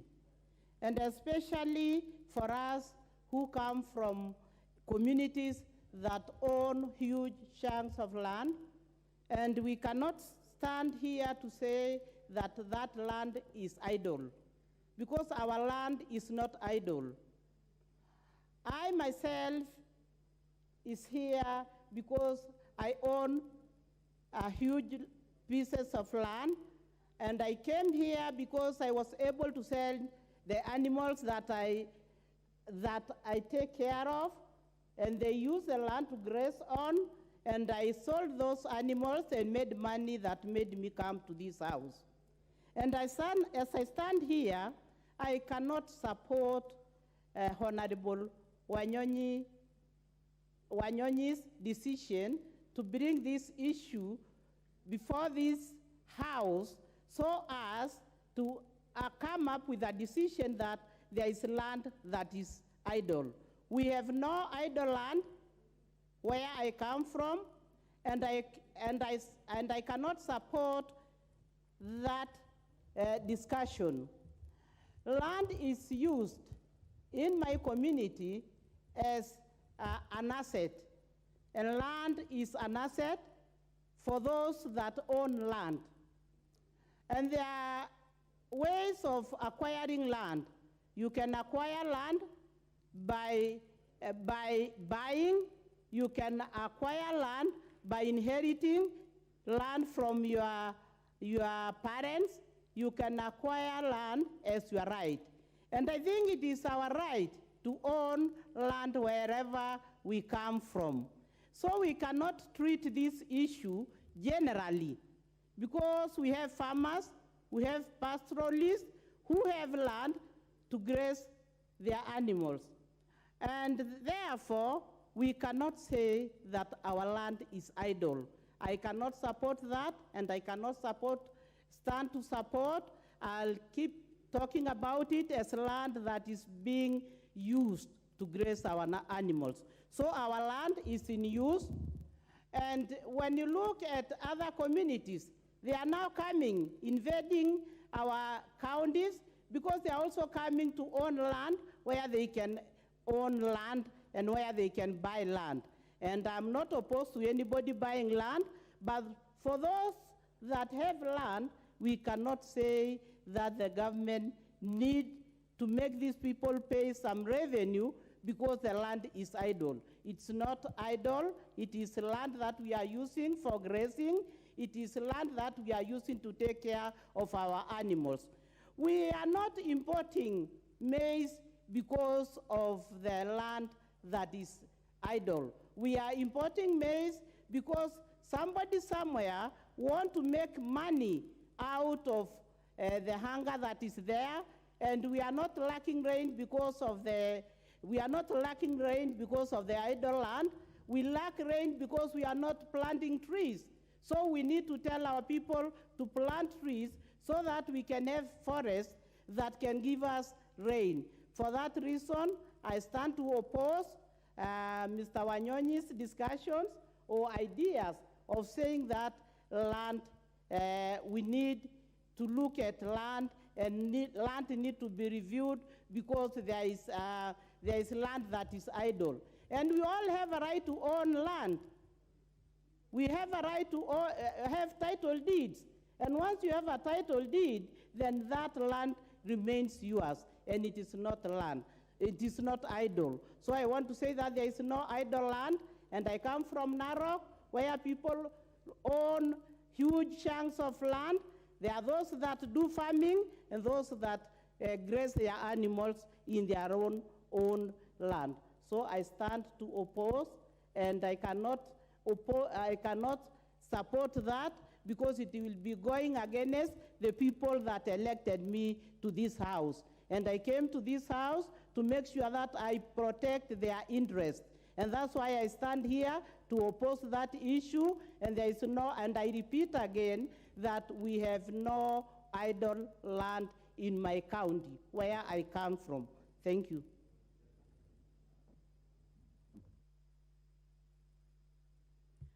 The Honorable Parashina Sakimba, member for Kajiado South. Thank you, Madam Speaker, for giving me this opportunity to contribute on this motion about the issue of minimum and maximum land holdings by Honorable Ferdinand Wanyonyi. Madam Speaker, my comments or my view, so let us focus on protecting the pastoralist land, rangeland, and the community land. The view that the pastoralist land is taken to be idle or land which is or wasteland should not in any way affect the life of a pastoralist. To my view, there is no idle land. And the framing of this motion squarely targeting the pastoralist community in the way there's a proposal on the reducing of land by bringing the issue of minimum and maximum. We should be looking on the usage. My community, or the pastoralist community, yes, they do have big size of land, and they use the land purposely for farming and cattle rearing. And most of the time, because of the climate change, we do the agroecological zoning, whereby we start from point 1, you come to the middle of the land, up to the end of the land, because of the purpose of grazing. The proposal should consider the production system of the land. It's not only saying the land because we are doing farming or building of houses or other businesses is taken to be not idle. But when you are doing the cattle rearing, then the land is taken as idle land. Our system of production and the draft of this motion should visit our area and understand how these communities uses their land. We are coming, now we are in the process from Kajiado, where we are converting our land. Our land used to be group ranches. But now we are converting the land, and every member can get a land of a size of 21 acres. So by the time people are seeing, maybe if you drive along the road, you see the land there, let me tell them that the land is not idle. Very soon, every member from Kajiado South will be having a right of ownership and will be having a title deed. And the story of maybe seeing our lands as an idle land maybe will come to a rest. I also need to remind the proposer on the issue to look at, issue to do with wildlife conservation, forest area, and large agricultural farmlands. Sometimes you find out we have done what is called conservancy. We have created corridors, and these corridors and the conservancies are there to help in conjunction with the wildlife, that is the parks and game reserve, try to help the wildlife. So if you see that we have created a corridor, a buffer, or a conservancy, it should not be considered as idle or wasteland. It is taking care of our wildlife. The other issue we do have the forest areas. And I know because you come from those sides, along the Chulu Hills. The land along there is forest land. And now even this country should be proud of us because we are doing the issue to do with carbon. And we are promoting tourism a lot. Maybe what you should consider, the issue of minimum and maximum land, the minimum issue, the minimum size of the land you can own in the urban and peri-urban areas should be the one to be tabled in this house and be considered.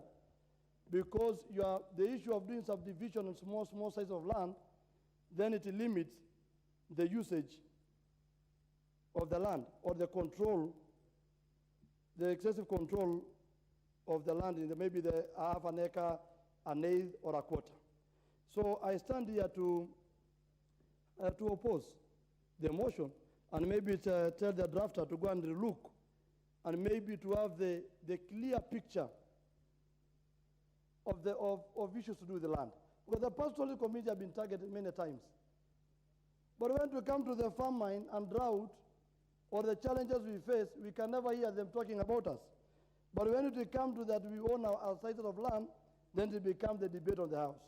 I stand guided, but I want to ask my colleague, Ferdinand Wanyonyi, when the issue is taken to land, to the Committee of Land to check it, let them consider those factors of wildlife, conservation, agricultural farmlands, consider how the pastoralists keep their cows, consider how they use their land.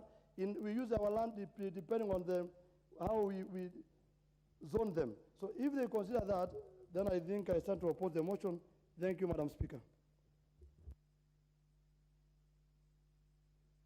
What is out of order, Honorable Catherine Omanyo? Thank you, Madam Speaker. I think somebody has not understood the motion. I don't think anybody is fighting pastoralists here. We are talking about land that might be there, but it is not in use. There is nothing wrong with owning chunks of land, but what use is it in? That's where we are headed to. So in my own opinion, it is the idle land or land that has been grabbed.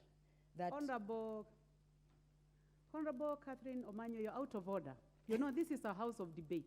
Yes, but and some the honorable people members can debate whichever way they choose. Okay. They must be debating based on the information that they have gathered. So we are not, you are not in a position to guide the honorable members how they are going to debate this motion. So you are out of order. But being a new member, I know that you are still learning the standing orders, so you are out of order, Catherine. Honorable Omanyo, take your seat. Take your seat. Only 1 minute on this motion, and I would like to give this opportunity to the Honorable Timothy Toretich, member for Marakwet. Take into account that it is 1 minute, Honorable. Now, Madam Speaker, I don't know whether I can proceed or we can, when we resume debate at 2 p.m., I can be able to. But, Madam Speaker, let me contribute so that my time may be saved for the other time, for the remaining time in the afternoon. Madam Speaker, I rise to support this motion, and I thank the Honorable Member, Mheshimiwa Ferdinand Wanyonyi, for bringing this motion. Madam Speaker, Article 68 of the Constitution is couched in mandatory terms. Madam Speaker, it provides very clearly that Parliament shall enact legislation to provide for minimum and maximum acreage. Madam Speaker, when the law uses the term shall, then it means it is mandatory. For that reason, Madam Speaker, I have seen there was a law, there was a bill for this House, that is the Maximum and Minimum Land Holding Acreages Bill, 2015. Madam Speaker, but the same was shut down because of public outcry. Madam Speaker, it is time, in my opinion, to revisit that law because that bill provided a comprehensive legal and institutional framework on matters to do with minimum and maximum acreage. Madam Speaker, the importance of that legislation is that it provided a framework so that it provides for a certain region how much land can be held or how much land can be used for a specific purpose. So, Madam Speaker, I can see my time is up. We can have the afternoon session so that I can be able to finish the substantive part. Thank you. Well, very well spoken, member for Marakwet. Honorable members, debate on this motion is up, and I would like to call upon the mover to reply. The Honorable Wanyonyi. Thank you very much, Madam Speaker. This debate, this motion has drawn a lot of interest because I can see even now, I wish you gave us another 2 hours. People have a lot of interest in this, but I want to give my colleagues at least 1 minute each or 2 minutes each to be able to complete before lunch hour. I call upon Honorable Udo. Udo, 2 minutes, Madam Speaker, if you allow, to be able to 2 minutes. Thank you.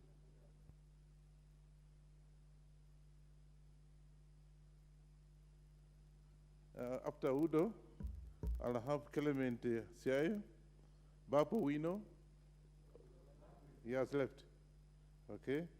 Then we have Kaiti, CNN, Honorable Catherine Omanyo. She there? But you have been told it as you're out of order. And of course, Honorable Larry and Edith Nyenje, in that order. Please, if you can take 1 minute each. I know the order, this motion is, of course, and of course, my brother, Honorable Kirwa. Kirwa will be the last one. Madam Speaker, if you allow. Thank you. Before I make it with my closing remarks.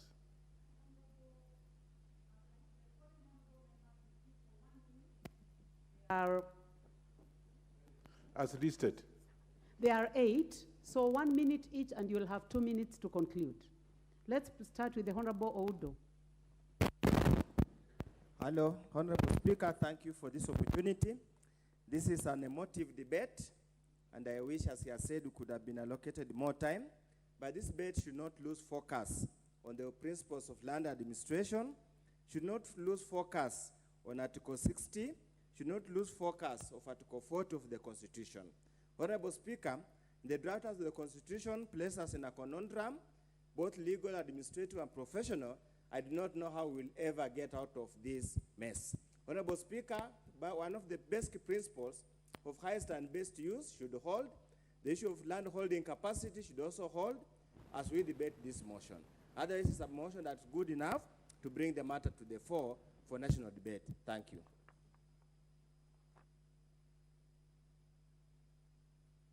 Ra. Thank you, Madam Speaker. I rise to support this motion by Honorable Wanyonyi by saying the following. Historically, the areas, especially where I come from in Sabatia, you know, people own very small pieces of land, but we are good farmers.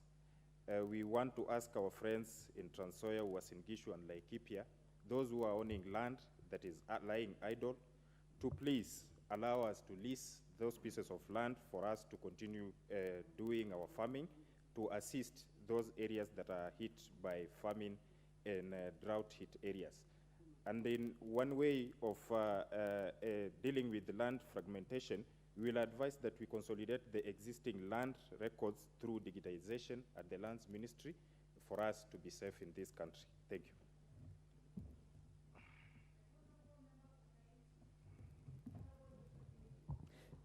Thank you, Madam Speaker.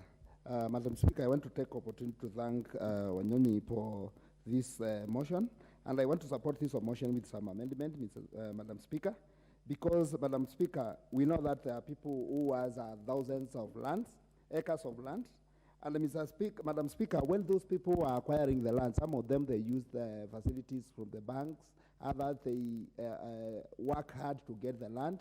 And the time they were buying that land, they did not close us in a room so that they can buy land. They use their own resources.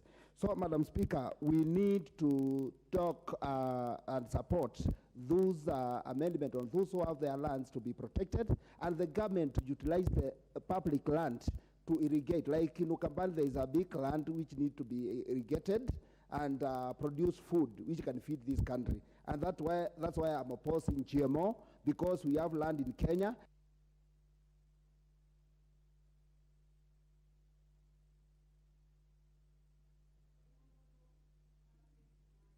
Thank you, Madam Speaker. I support, and I want just to give one point where the farmers that are stranded and have land, the government should prioritize them and pay some incentives or something to motivate those who don't put their land in use so it can be in use. And then also, it will also reduce the gap of the poor from the rich, so that at least we have either way Kenya having a healthier society if we put any land that is idle in use.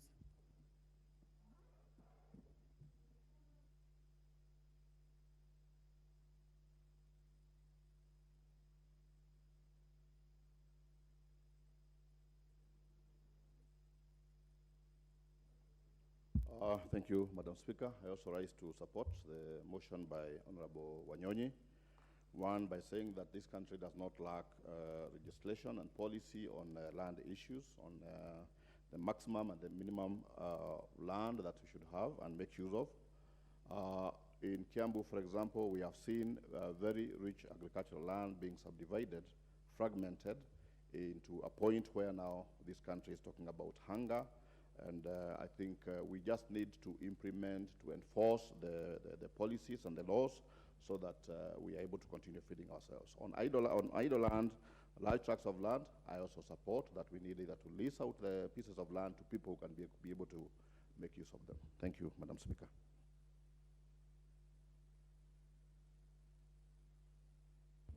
Thank you, Madam Speaker. Let me take this opportunity to thank Wanyonyi. Secondly, I will support this motion with some amendments, Madam Speaker, because we use land as a store of value. And if we are wealthier, or rather we have more wealth than what we have, Madam Speaker, I think you are not supposed to be limited on amount of land you can own. Secondly, the issue of minimum, I don't know how much is recommended, what kind of size of land you can own in a minimum way. So, Madam Speaker, I will support, but with amendments. I am looking forward for the motion going forward to amendments, and we will be able to discuss about it. With those few remarks, I support. The Honorable Abraham Kirua. Thank you, Madam Speaker. I stand to support this motion by my fellow member, Wanyonyi, that for sure we need to enact this regulation that is already there, Article 68(1), C1 of the Constitution. Madam Speaker, there are several people in this country. Of course, we talk of fragmentation of land, that it has truly caused, it is continuing until where somebody owns 0.01% of an hectare, which is not productive. So if we enact, Madam Speaker, laws that will try to make sure that we don't do a lot of fragmentation, it will help us. Two, there are a lot of people who own huge tracts of land and it is not productive. I think we should limit as to how much land can one actually own. Because if 2 or 3 or less than 10 people own a half of the whole nation, it is not productive. So I support this motion that it should be enacted. The Honorable Edith Nyenze is the last one on this. Thank you, Madam Speaker. Let me take this opportunity to support Honorable Wanyonyi, but not on the maximum and minimum capping, but I would say that more studies should be done to know exactly how much one should own. But one of the, he has proposed that public universities or public institutions like universities and national schools should not hold onto large chunks of land, but instead of expanding horizontally, they shouldn't build their buildings going up. And the land left fallow should be used for food production. This one is very, very important. Then the other one, Madam Speaker, is that I would call the Honorable Wanyonyi to also include protection of the rights of Kenyans. Like in my county, there are some people who have land where there is corn beneath, but speculators go and buy land at a very low price and then sell at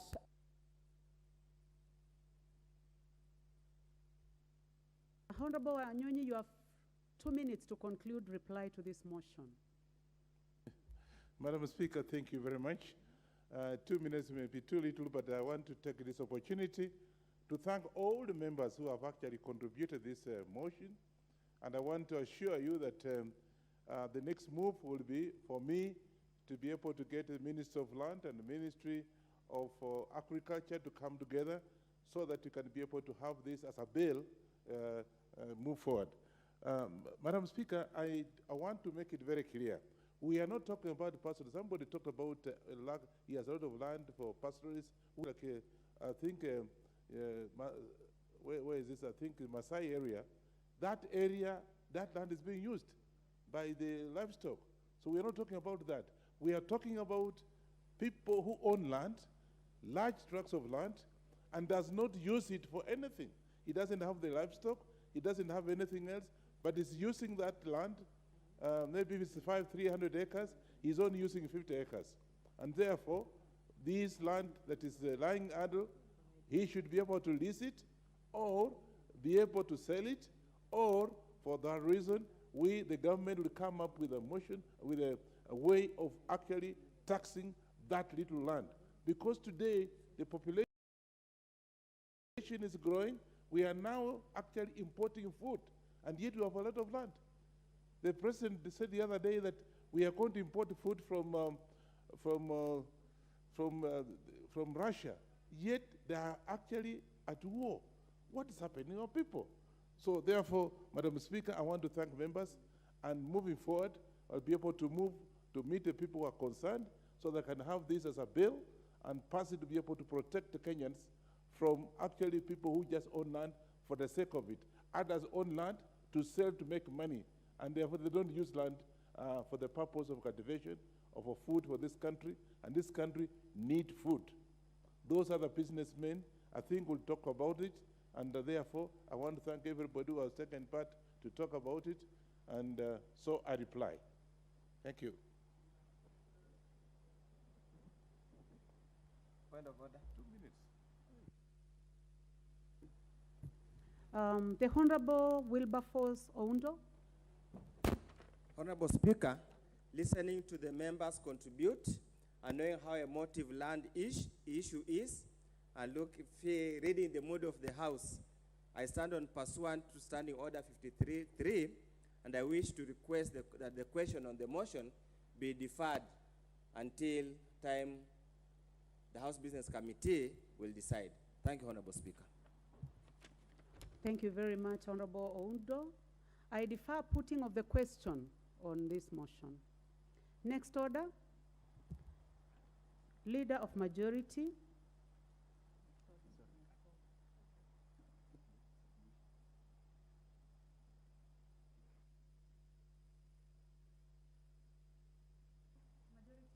The Honorable Majority Leader has a notice of motion, so you may proceed.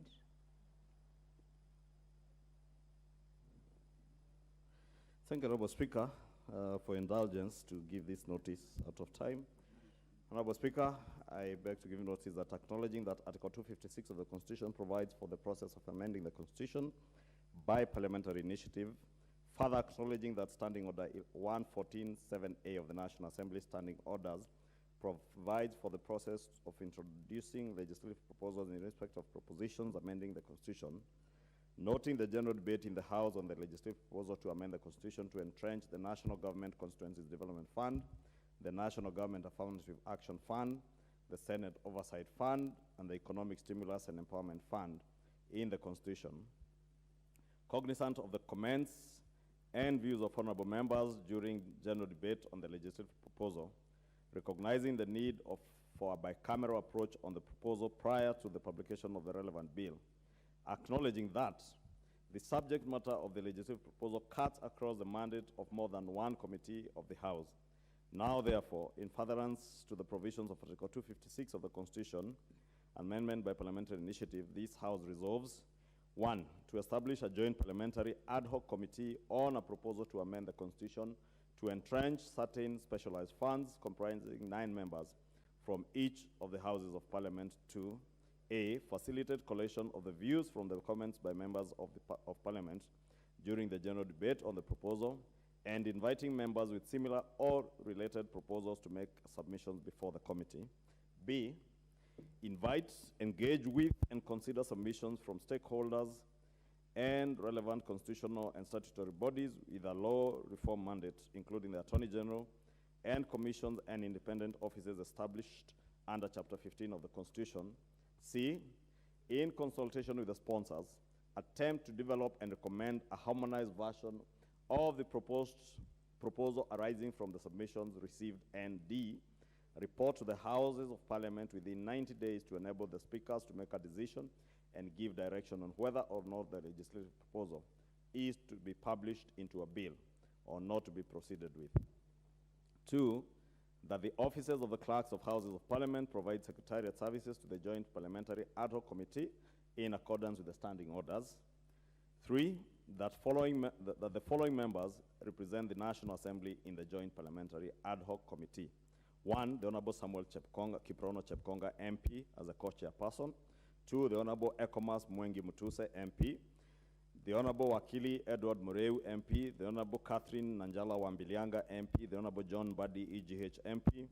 Honorable Dr. Otiende Amolo, MP. The Honorable David Mwalika Mboni, MP. The Honorable Kakai Bisau, MP. The Honorable Rebecca Tonkei, MP. The Honorable Robert Gishimu Githinji, MP, who is a co-opted member. And the Honorable Stephen Mule, MP, as co-opted member. 4, to request the Senate to also appoint a similar number of members to represent the Senate in the Joint Parliamentary Ad Hoc Committee. Thank you, Honorable Speaker.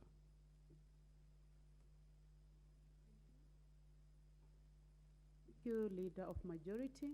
Next order. Order number 10, motion.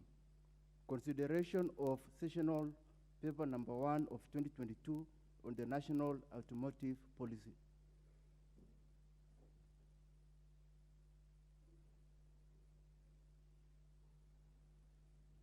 Leader of Majority. Thank you, Honorable Speaker. Honorable Speaker, I beg to move that this House adopt sessional paper number 1 of 2022 on the national automotive policy laid on the table of the House on Wednesday, May 25th, 2022. Honorable Speaker, therefore beg to move that this sessional paper number 1 of 2022 on national automotive policy, whose overall objective, Honorable Speaker, is to provide an enabling environment for our automotive industry players to realize their full potential and position Kenya as a major automotive manufacturer.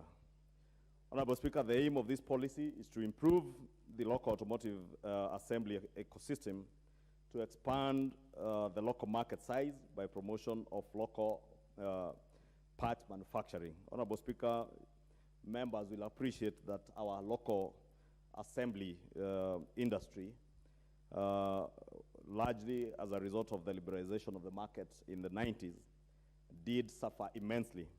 And this led to the near collapse of the local assembly industry, and we saw a lot of completed units being imported in the country, Honorable Speaker, and consequently also the manufacture of parts or automotive spare parts.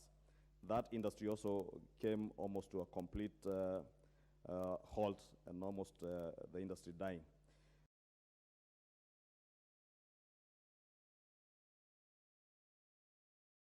Therefore, Honorable Speaker, this national automotive policy has been developed through a very large consultative stakeholder process, and is informed by Kenya's developmental agenda and industry needs. Stakeholders' views, Honorable Speaker, from the dealers, consumers, the assemblers, the auto component manufacturers, governments, global players, training, research, and development institutions were incorporated in developing this policy, and therefore a very comprehensive policy that has taken views from largely all the stakeholders that I have mentioned, and including consumers of auto parts and automotive mobiles, Honorable Speaker. As I mentioned, Honorable Speaker, the policy objectives, its implementation measures, and guiding principles are aligned to our domestic, regional, and international obligations, including and not limited to the Paris Agreement enforced from November 2016, which sets the objective of limiting the global temperature rise in this century. Honorable Speaker, members will also appreciate that the automotive industry is a key pillar of the global economy and is usually a major driver of macroeconomic growth and stability, and also technological advancement in both developed and developing countries like ours. The automotive industry, Honorable Speaker, in our country has also been prioritized as a major driver of our country's industrialization and economic transformation. And that is why government is developing this policy that will help guide the industry, Honorable Speaker, the automotive industry, which, as I mentioned, is not only a key driver of macroeconomic growth and stability, but also in terms of advancing technological advancement in economies. And having an economy, Honorable Speaker, that we have to work extra hard to revitalize and advance, Honorable Speaker, it is important that we have policies and measures put in place that will support the automotive industry. Honorable Speaker, according to the Kenya National Bureau of Statistics, the number of registered vehicles have increased by a compound average growth of 9% between 2011 and 2019, rising from 1.6 million in 2011 to 3.3 million in 2019. This, Honorable Speaker, was largely driven by the autocycle and motor car subsectors, which accounted for 46 and 32% respectively of all vehicles registered in 2019. Honorable Speaker, that tells you the level at which our economy had moved in. Instead of more vehicles and commercial vehicles being registered, it is more of motorcycles that have been registered to the level of 46% as compared to 32% of motor cars being private use vehicles. Honorable Speaker, currently the local vehicle industry is composed of 6 registered assembly plants, vehicle builders, trailer manufacturers, 22 farms in motorcycle assembly. And that again also points to that steep rise in the number of motorcycles because that have been registered, as is also seen with the huge number of assemblers of motorcycles. Honorable Speaker, the local component and parts manufacturing firms, assemblers or dealers and franchise holders who represent original equipment manufacturers, whose membership include Toyota Kenya, Eurasia Limited, PSA Group, manufacturers of Peugeot, the Peugeot vehicle, DT Dobby Kenya Limited, Simba Corporation, and Scania East Africa, etc. Honorable Speaker, the vehicle assembly industry has struggled to stay afloat, as I mentioned, and the industry whose lifeline depended on a very protected market, as I had mentioned earlier. So many manufacturing entities in our country gradually closed shop with the liberalization of our market in the 1990s, the opening up of the market, and we saw huge components of local content not being mandatory, Honorable Speaker, except for the mandatory 25% that was paid for people who are importing units. And this contributed to the heavy decline, Honorable Speaker, of the local parts manufacturers. And consequently, Honorable Speaker, by the mid-2000s, many local content manufacturers had actually closed shop. And people will remember the likes of Marshall's East Africa Limited ending up closing shop, the scale down of many of the other assemblers, Toyota, DT, Dobby, almost all these local motor vehicle manufacturers. Remember Thika Motor, I think they were called Thika Motor Dealers. It used to be a very huge outfit General Motors on Mombasa Road, Thika Motor Dealers in Thika, and many other assemblers ended up closing shop and some downscaling, leading to importation of fully assembled units.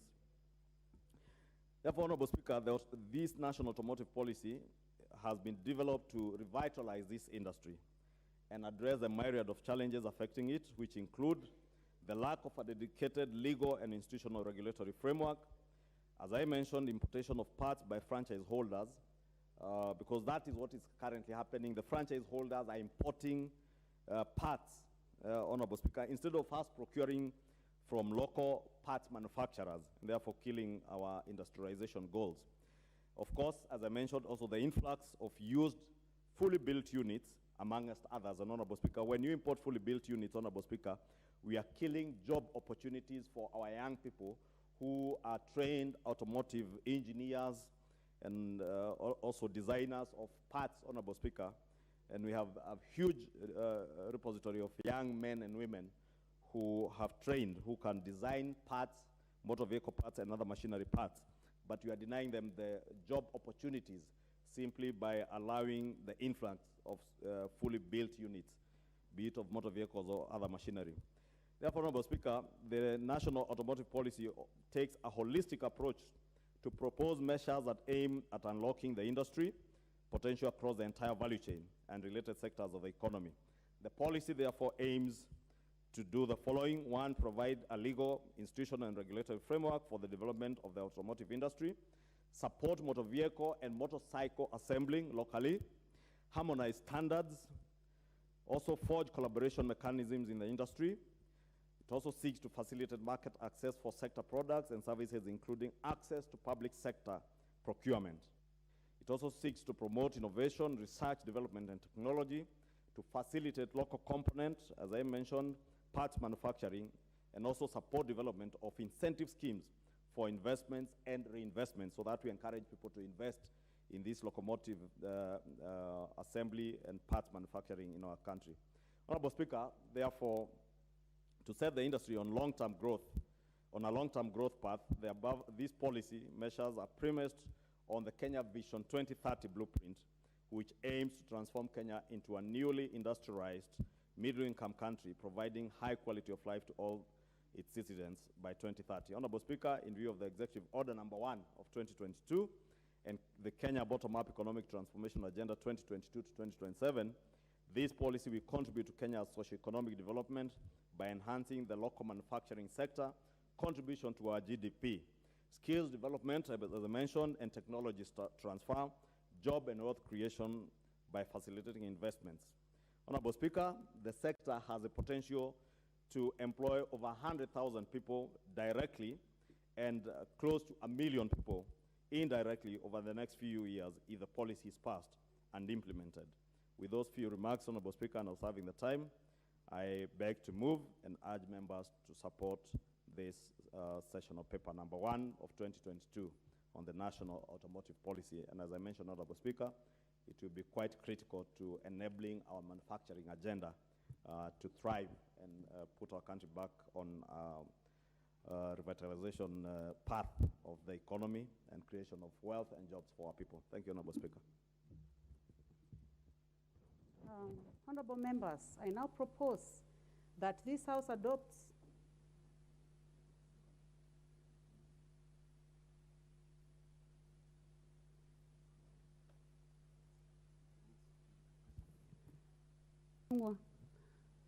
the motion needs to be seconded.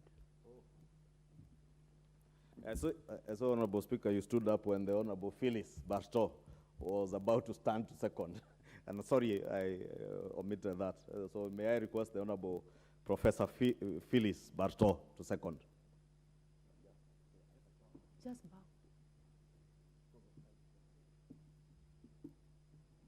I second the motion. Thank you. Honorable Bartow for seconding the motion. Honorable members, I now propose that this House adopts sessional paper number 1 of 2022 on the national automotive policy laid on the table of the House on Wednesday, May 25th, 2022. Honorable members, debate on this motion will continue during the next sitting when the order is placed before the House. Thank you very much. Honorable members,